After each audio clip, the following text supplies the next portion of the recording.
లో మంత్రివర్గ విస్తరణ ఉంటుందన్న సమాచారంతో కాంగ్రెస్ ఎమ్మెల్యేలు అలర్ట్ అయ్యారు. తమ అదృష్టాన్ని పరీక్షించుకునేందుకు ఎవరికి వారు లాబియింగ్ చేసుకుంటున్నారు. ఉమ్మడి ఆదిలాబాద్ జిల్లా శాసన సభ్యుల మధ్య పోటీ ఎక్కువగా ఉంది. కేబినెట్ బెర్త్ రేసులో ఉన్న ఎమ్మెల్యేలు ఎవరు? వారి ప్రయత్నాలు ఎలా ఉన్నాయి?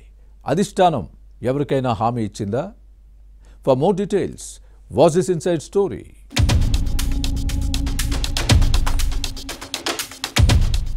తెలంగాణ మంత్రివర్గ విస్తరణపై మళ్లీ ఊహాగానాలు ఊపందుకున్నాయి. త్వరలోనే జరుగుతుందన్న ప్రచారం సాగుతోంది. దీంతో ఉమ్మడి ఆదిలాబాద్ జిల్లా నుంచి కాబోయే మంత్రి ఎవరన్న అంశంపై ఉత్కంఠ నెలకొంది. జిల్లాలో కాంగ్రెస్ కు 4 ఎమ్మెల్యేలున్నారు. వీరిలో మంచిర్యాల నుంచి ప్రేమ్సాగర్ రావు ప్రాతినిధ్యం వహిస్తున్నారు. గడ్డం వినోద్ బెల్లంపల్లి శాసనసభ్యుడుగా ఉన్నారు. చెన్నూరు నుంచి గడ్డం వివేక్ వెంకటస్వామి, ఖానాపూర్ నుంచి వెట్మ బొజ్జు ప్రాతినిధ్యం వహిస్తున్నారు. వినోద్, వివేక్ అన్నదమ్ములు. అయితే మంత్రి పదవి రేసులో కొక్కిరాల ప్రేమ్సాగర్ రావు, వివేక్ వెంకటస్వామి పేర్లు ప్రముఖంగా వినిపిస్తున్నాయి. ప్రేమ్సాగర్ రావు పార్టీలో సీనియర్ నేతగా ఉన్నారు. 25 ఏళ్లుగా ఉమ్మడి జిల్లాలో కాంగ్రెస్ ను బలోపేతం చేశారన్న గుర్తింపు తెచ్చుకున్నారు. చాలా మంది నాయకులు పార్టీ మారినా ప్రేమ్సాగర్ రావు కాంగ్రెస్ ను వీడలేదు. ఆర్థికంగా, రాజకీయంగా ఎదురు దెబ్బలు తిన్న బీఆర్ఎస్ తో కాంప్రమైజ్ కాలేదన్న పేరుంది. రేవంత్ రెడ్డి టీపీసీసీ చీఫ్ అయిన కొత్తల్లో ఇంద్రవెల్లిలో కాంగ్రెస్ నిర్వహించిన దళిత, గిరిజన దండోరా సభను విజయవంతం చేయడంలో కీలక పాత్ర పోషించారు. ఆ తర్వాత సీఎల్పీ నేత పట్టి విక్రమార్క పాదయాత్రలో అన్నీ తానే వ్యవహరించారు.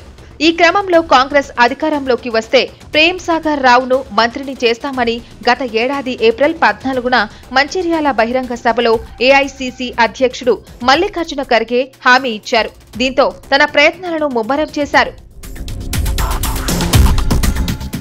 ఇక ప్రేమ్సాగర్ రావు సతీమణి సురేఖ మంచిర్యాల జిల్లా కాంగ్రెస్ అధ్యక్షురాలిగా కొనసాగుతున్నారు.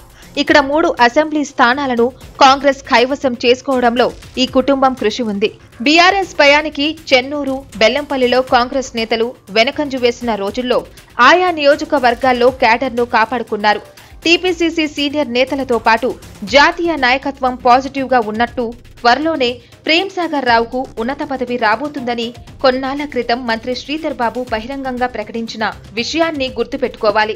ఈ క్రమంలో చాలా ఎదురుదెబ్బలు తిని పార్టీని బతికించిన తమ నేతకు మంత్రివర్గంలో చోటు కల్పించాలని ప్రేమ్సాగర్ రావు వర్గీయులు కోరుతున్నారు.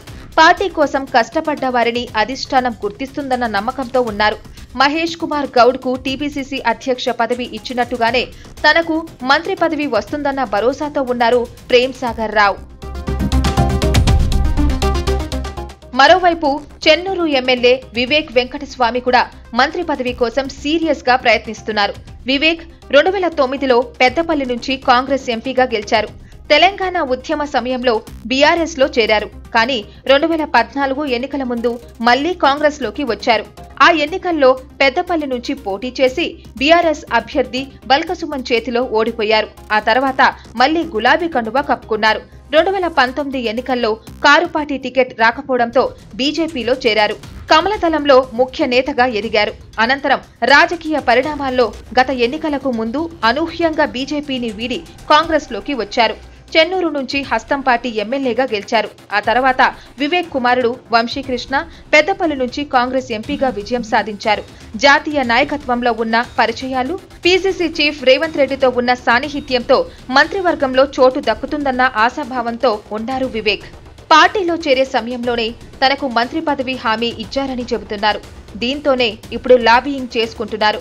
మరోవైపు ఎస్సీ రిజర్వేషన్ల వర్గీకరణకు వ్యతిరేకంగా మాల మహానాడు చేపట్టిన ఆందోళన కార్యక్రమాలకు వివేక్ నాయకత్వం వహిస్తున్నారు.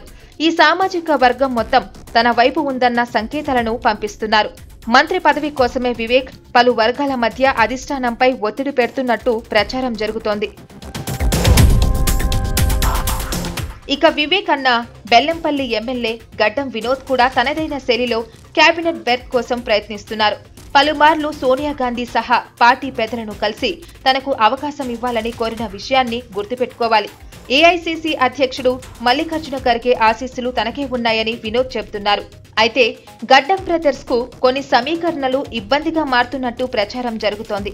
ఇప్పటికే వీరి కుటుంబంలో 2 ఎమ్మెల్యేలు, ఎంపీ ఉండడం మైనస్ గా మారిందన్న చర్చ సాగుతోంది. దీనికి తోడు మాల సామాజిక వర్గానికి చెందిన మల్లు బట్టి విక్రమార్క ఉప ముఖ్యమంత్రిగా ఉన్నారు.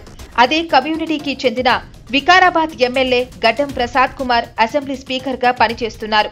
ఈ నేపథ్యంలో మళ్లీ అదే సామాజిక వర్గ శాసనసభ్యులు వివేక్ లేదా వినోద్ ను మంత్రివర్గంలో సర్దుబాటు చేయడం అంత ఈజీ కాదన్న వాదనలు లేకపోలేదు. అయితే ఎలాగైనా అమాత్య పదవి దక్కించుకోవాలని అన్నదమ్ములు విశ్వ ప్రయత్నాలు చేస్తున్నారు. ఈ విషయంలోనే గడ్డ బ్రదర్స్ మధ్య గ్యాప్ వచ్చినట్టు ప్రచారం జరుగుతోంది. మరోవైపు క్యాబినెట్ బెర్త్ కోసం సీనియర్ల పోటీతో మధ్య మార్గంగా తనకు జాక్పాట్ తగలొచ్చన్న ఆశాభావంతో ఖాన్పూర్ ఎమ్మెల్యే వెడ్మ బొజ్జు ఉన్నారు. అయితే ఏడాది నుంచి ఊరిస్తున్న మంత్రివర్గ విస్తరణ ఉంటుందా లేదా అన్నది చూడాలి.